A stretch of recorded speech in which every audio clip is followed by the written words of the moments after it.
사사기 7장까지의 내용을 보면 기드온의 전쟁은 항아리와 횃불, 나팔만으로 적을 물리친 멋진 승리였습니다.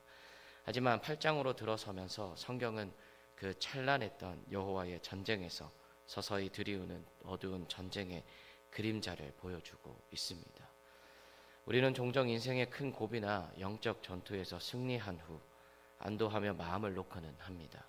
하지만 신앙의 진짜 위기는 실패할 때가 아니라 어쩌면 성공하고 승리한 직후에 찾아옵니다. 오늘 말씀을 통해 기드온의 모습은 어떻게 변질되어 가는지, 그리고 그 속에서 우리가 어떤 영적 교훈을 얻어야 할지 함께 살펴보도록 하겠습니다. 첫 번째로, 승리 앞에서 사람들은 자기의 공로를 내세우기 쉽습니다. 미디안과의 전쟁이 마무리 될 무렵 뒤늦게 전쟁에 합류한 에브라임 지파 사람들이 기드온에게 화를 내며 따집니다. 1절 말씀입니다. 에브라임 사람들이 기드온에게 이르되 내가 미디안과 싸우러 갈 때에 우리를 부르지 아니하였으니 우리를 이같이 대접하면 어찌 됨이냐 하고 그와 크게 다투는지라. 에브라임은 이스라엘의 12지파 중에서도 가장 강성하고 패권의식이 있는 지파였습니다. 그들은 형제들의 고난보다 자신들의 체면과 공로가 빠진 것을 참지 못했습니다.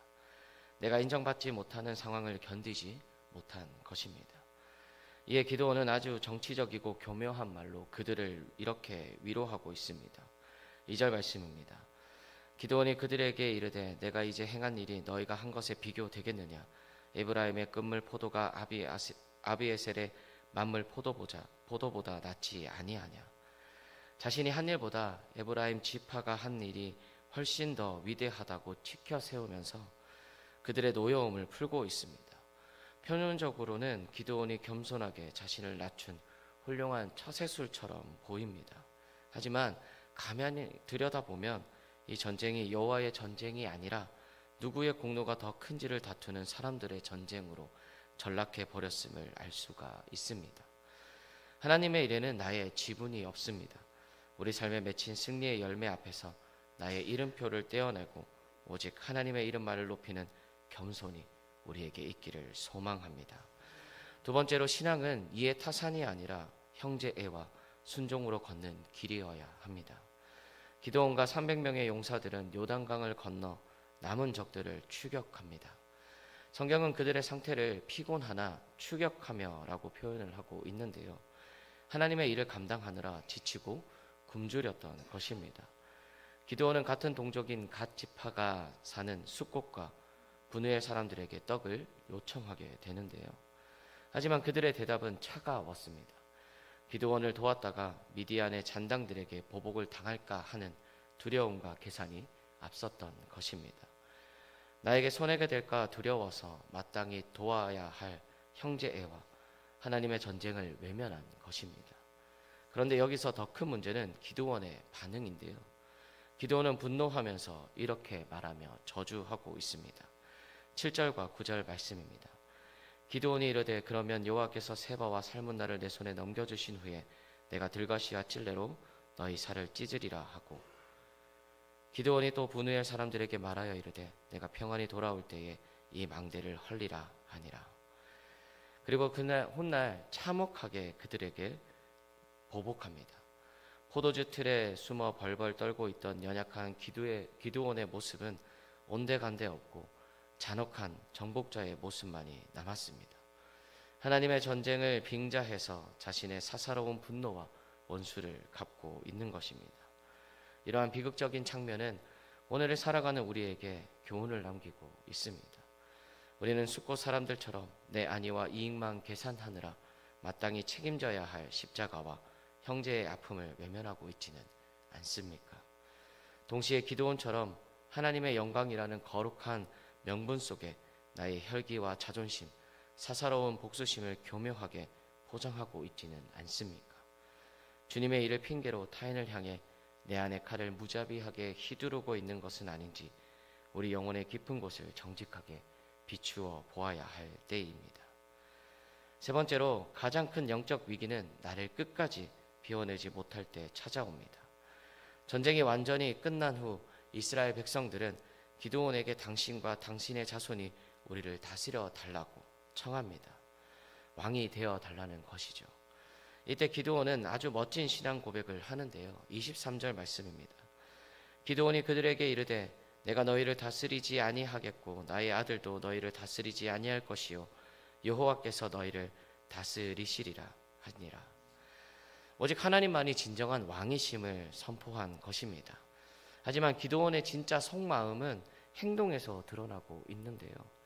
그는 백성들에게 탈취한 금 귀고리를 요구합니다. 그 양이 무려 금 1700세겔, 약 20kg에 달하는 엄청난 양이었습니다. 기드온은 그것으로 제사장의 예복인 금 에봇을 만들어 자신의 고향 오브라에 둡니다. 왕이라는 자리는 거절했지만 백성들이 자기를 중심으로 모이게 하고 또 왕의 버금가는 권력과 존경을 누리고 싶었던 것입니다. 승리의 상징물로 에봇을 만들어 두고 자신을 기념하게 했습니다. 결국 이 금 에봇은 이스라엘 백성들이 하나님을 떠나 우상 숭배를 하게 하는 올무가 되고 말았습니다. 박수 칠 때 떠나라는 말이 있죠. 하지만 기드온은 자신을 지우는데 실패했습니다. 끝까지 지고 있으려 했던 그 영향력이 결국 그의 가문을 참혹한 피바람으로 몰아넣는 비극의 씨앗이 되었습니다. 우리는 사사 기드온이 철저히 타락해가는 쓸쓸한 그림자를 보았습니다. 이것은 기드온만의 이야기가 아닙니다. 내 안에 있는 인정받고 싶은 욕구, 손해보지 않으려는 계산적인 마음, 겉으로는 하나님을 위한다고 하면서 속으로는 나의 기념비를 세우고 싶은 교만함, 이 모든 것이 곧 변질되어 버린 기드온의 모습이자 우리의 부끄러운 자화상입니다. 세상의 전투에서 승리하는 것보다 훨씬 더 어렵고 치열한 것은 승리한 이후에 나 자신을 온전히 비워내는 일입니다. 기드온은 미디안과의 전쟁에서 승리했지만 안타깝게도 교만이라는 자기 자신과의 영적 싸움에는 패배하고 말았습니다. 이 시간 화려했지만 씁쓸했던 기드온의 뒷모습을 반면교사 삼아 십자가의 은혜를 구하는 여러분들이 되시길 바랍니다. 오늘 하루도 나를 비워냄으로써 진짜 승리를 거두는 거룩하고 복된 길을 걸어가시길 간절히 소원합니다. 기도하시겠습니다. 오늘 말씀을 통해 우리의 교만과 계산적인 마음을 회개합니다. 승리의 순간에 나의 공로를 내세우는 우상을 세우지 않게 하시고 철저히 나를 비워 오직 주님의 영광만 드러내는 겸손한 종이 되게 하여 주시옵소서. 이 시간 주님께 받은 은혜에 감사하며 믿음의 고백을 담아 정성껏 준비한 예물을 올려드립니다. 이 예물이 주님의 선한 사역에 귀하게 쓰이게 하시고 예물을 드린 손길들을 주님께서 기억하여 주셔서 삶의 모든 순간마다 주님의 세밀한 돌보심을 경험케 하여 주시옵소서. 또 우리 교회 모든 성도님들이 하루하루 살아가는 모든 순간 속에 하나님의 사랑과 은혜가 넘치게 하시고 어떤 상황에서도 늘 감사하며 살아가는 복된 인생들이 되게 하여 주시옵소서. 또한 육신의 질고로 고통받는 환우들에게 주님께서 친히 찾아가 주셔서 병모와 싸우느라 지친 마음을 위로하여 주시고 주님의 피 묻은 손으로 아픈 부위를 어루만지사 속기 회복되고 치유되는 기적을 베풀어 주시옵소서. 오늘 하루도 은혜와 사랑을 누리는 기쁨의 날이 될 줄 믿으며 예수님 이름으로 기도드립니다. 아멘.